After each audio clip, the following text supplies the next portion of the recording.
बैगन छाप जिंदाबाद लोटा लेके पशुपति फिरे रोज झरा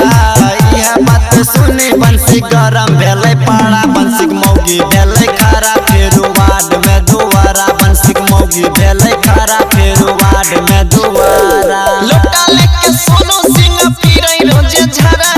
मोनी समहियो भेले हो आबारा बंसी मौगी भेले खारा फिर वार्ड में दुआरा बंसी मौगी भेले खारा फिर वार्ड में दुआरा बैगन छापा चान के बैगन छापा चान के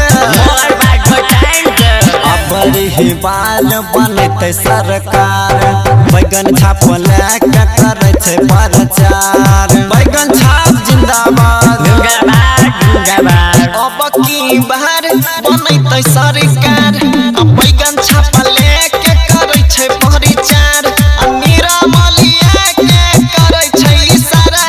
रमन जी गौरव के गरम भेले पारा बंसी मौगी भेले खारा फिर वार्ड में दोबारा बंसी मौगी भेले खारा फिर वार्ड में दोबारा बैगन छाप जिंदाबाद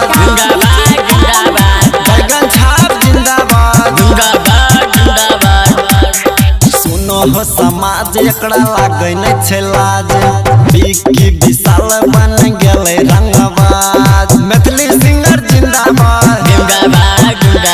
सुनो हो समाज